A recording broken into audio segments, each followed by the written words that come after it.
Are you feeling unmotivated, uninspired, and just plain blah? 2020 will do that to you.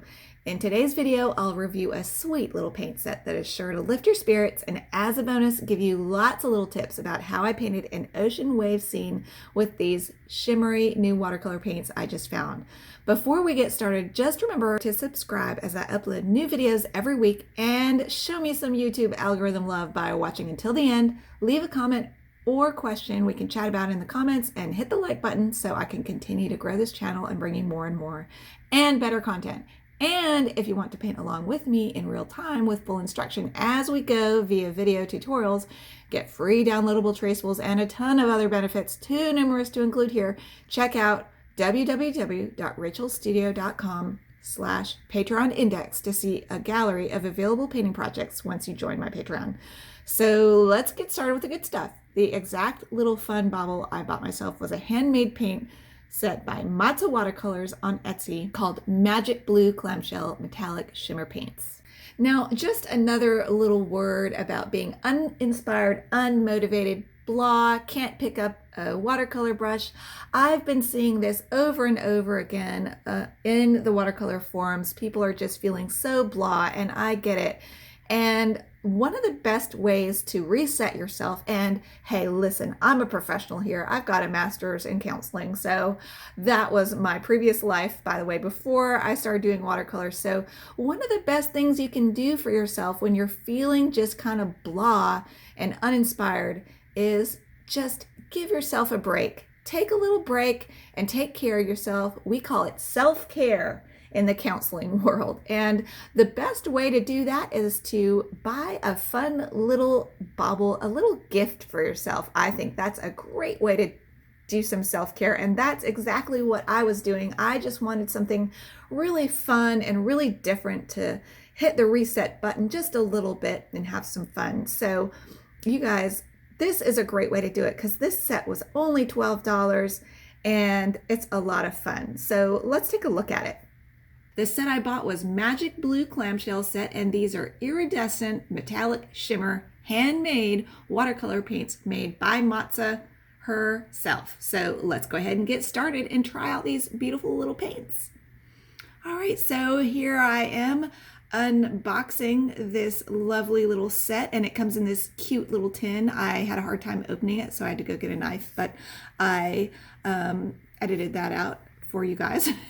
And here are all the little paint colors that came in this set. I got 5, and the packaging was totally adorable. This would make such a cute little stocking stuffer. I wish I would have discovered these before I made my Christmas wish list video, because these would be perfect for a watercolor artist as a little gift, or even a crafter, because they're really shimmery and glittery, and you could really make some cute holiday cards with these, and they'd really add a lot of pizzazz. So also they're just plain cute because she puts the paint in these adorable little shells, and then she packages them up in this nice little tin complete with a bow. So, oh, and also there's little magnets on the bottom of the shells, so you can attach them to that little tin. So if you decide to go out somewhere and you're painting in plein air, then they will stick to that tin really nicely. Or if you have another metal surface where you want to store them, like probably not on the side of a refrigerator, but I don't know, they would stick to anything metal. So that's really cute and a great little addition to making these little clamshells of handmade watercolor paint really special. So I decided what I would do to try these out was to paint a little landscape of the ocean with waves.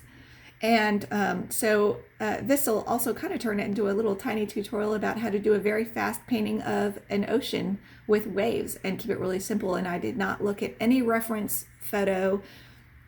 I just drew, painted actually from my mind's eye.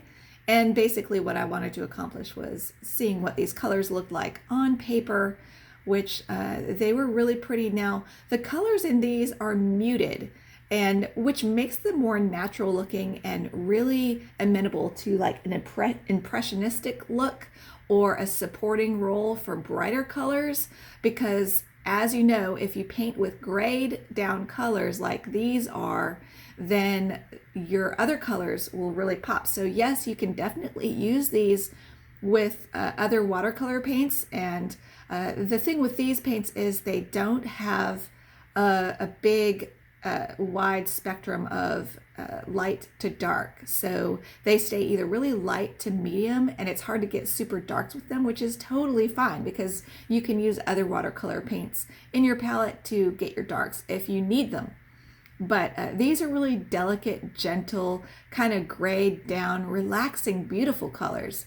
And they also have a lot of shimmer in them. And as they dry, they get really shimmery. They seem to shimmer more after they dry. And I'll show you that at the end. But so here I'm just painting some nice, gentle, delicate ocean waves here. I try to get a straight line across my horizon, and I pretty much utterly failed. But hey, that's not the point of this. The point of this is to try out these beautiful little colors. And so there's several different colors. There's a couple grays. This is a darker gray. And then there's a lighter gray she includes, a blue, and then a darker green, and then a lighter green. So these would be perfect for painting a landscape with a lot of water in it. It's really pretty. Right now, I was just looking at her shop, and she has an adorable little set. I think there's 4, and there's greens and golds and reds. So if you're painting some Christmas cards and you need some paint to add a little shimmer to your Christmas cards, snap those up. They won't last long, I'm sure. And in fact, this particular exact set is not on her shop anymore. I'm sure if you messaged her and asked her specifically, you could get these colors. You can also buy individual colors in her shop. And so there's a lot available. Okay, now I'm using that darker green color. And I really added a lot of water, and there I'm doing a little bit of dry brush technique using the side of my brush to kind of get sparklies on the water. So, and then my paint is still wet up there, so I add a little bit of the green here and there into that blue paint, but you can see how this is all staying lights and mediums.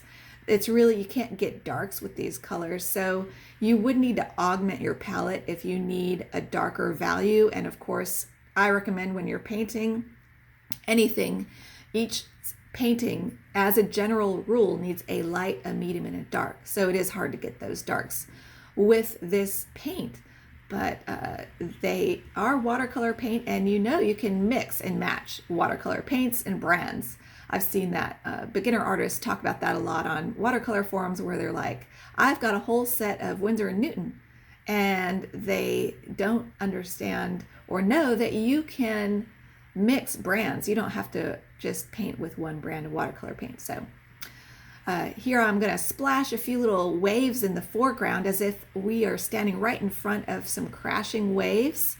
If you didn't see my beach waves tutorial, be sure to check that out. I have done a tutorial on using this splash technique more with more detail about the actual technique over there on that video. So I'll link it here. And I'm just adding some green. And another thing I'll have you notice is the placement of my colors. I used the more gray colors back in the background, farther away. And in the foreground, I used warmer colors, which means they have more yellow added to them. And that warmer color is the green. So green is warmer than a blue. And that helps create distance in any kind of landscape painting, or even portrait painting. When you're trying to push the background back, you just add some cooler colors to the background, and that'll give you depth in your painting. So I did that here to make it look like the gray in the faraway distance is pushed back, and the warmer colors are in the foreground, making them look like they're more in front of you. So you can use color like that to create depth in your paintings. Just a little side note, FYI. So I did that here too. And I'm just going back and adding a little bit of green there in the middle ground of the painting, just to kind of tie all the colors together. And that's what's so fun about painting oceanscapes. You can really paint them impressionistically. and soft, and they look realistic. So little oceanscapes are really fun to paint. And so I turned my paper upside down here because I wanted to keep the sky and the ocean separate, and I didn't want to drag my hand in the ocean because it's still wet, but I wanted to paint the sky while the rest of the painting was wet, and also I just wanted to be able to see my horizon line better. So remember to turn your painting upside down when you're painting skies, or you're painting an edge where you really need to see the edge, because I myself wanted to keep the horizon line a nice contrast with that nice white light area. And then I'm just painting negatively around clouds here. I'm just kind of imagining clouds and painting little shapes, mapping out my clouds, painting around them with this beautiful gray shimmer. And again, I'm going in with a lot of gray, as if it's a moody, maybe stormy day. And that is a perfect theme for a grayed down oceanscape, is a moody, brooding sky with all these beautiful grays in it. And it would be really fun to add some darks, but I wanted to just stick with Maza's colors for this, and it's just a really beautiful effect and a delicate looking painting painted this way without a lot of darks. And so once I got the sky in the basic shapes, I painted more. I really scrubbed my little brush around in those little shells of paint to get as thick of paint, to get them as dark and as much contrast against the clouds as I could. And remember, I'm painting all this wet and wet, so that makes the clouds really, really, really soft and moody and dramatic. I didn't want any hard edges in my sky. I wanted everything nice and soft, so that it kind of does recede in the background, and the foreground waves really have the most hard edges. And of course, where you have the most hard edges is where your viewer is going to look the most, remember. So I was trying to keep the sky soft but moody, and have a little bit of drama with those pure white clouds. And to keep them white, I would continue as they dried to drip water into the middle of them. There you see me just putting completely pure clear water in the middle of the clouds, so that pure clear water pushes out into the darker paint around it and creates a soft cloud. And that is me using my push technique, which also I made a video about my push technique, so be sure to check that out. I'll try to remember to link it right here. But I do have a playlist of watercolor basics where you can learn about some basic watercolor concepts if you're new to watercolor. And so be sure to check that out as well. And here I'm just letting it dry now. It's pretty much, the highlights are done, and I use the same colors in the sky that's in the ocean, because water typically just reflects the sky above them, so you do want to match those colors as much as you can. And I'm just continuing to fill in around the clouds as this dries, but it's still quite wet. And because the whole sky is wet, that's making those clouds really soft and letting my colors softly merge together in an impressionistic way, a soft, realistic way for a landscape. And it's just really fun to paint. And this was a quick little painting. The actual painting of this only took like 15 minutes. So it's just a really fun way to play with paint. And these little Maza watercolors make it even more fun, because they're iridescent, they sparkle, they're shimmery, and they have really pretty colors. They're really delicate. And I would be interested in the comments if any of you guys have tried her more brighter colors. But you can see as they dry, some of that shimmer comes out really bright blue. So it really gives you some really nice little pops of color. So this is actually opposite of what watercolors do. They have what's called a drying shift. As they dry, they get a little duller and a little lighter. But these paints seem to, as they dry, the shimmer really came out and those colors popped even more.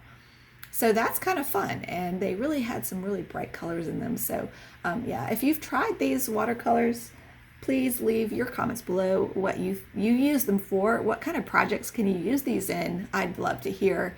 That would be fun. I think they'd be fun to make holiday cards with these. And then I thought I'd see how they interacted with salt. So I put some salt on, and you want to put your salt on not when the painting's very, very wet.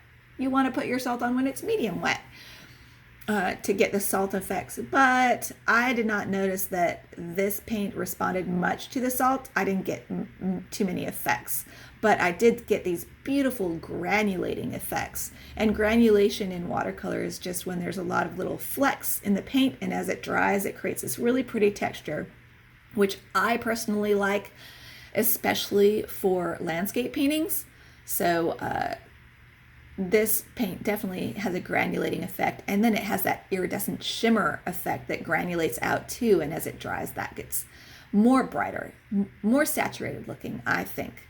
So overall, I would definitely recommend these. Again, these would make a great little fun gift for a watercolor artist. I thought of them in terms of, hey, I'm going to get myself a little present. I deserve it. So that's why I bought them. And then I was like, oh, well, these would be really fun to review and do a fun little quick watercolor landscape, oceanscape. So I hope you enjoyed watching this video. And again, remember to check out my Patreon if you want to learn from me more in depth. I try to pack as much information into my tutorials as possible, like I did here today, for my students, so you're always learning a lot. So thanks so much for watching, and I'll see you guys next time. Bye.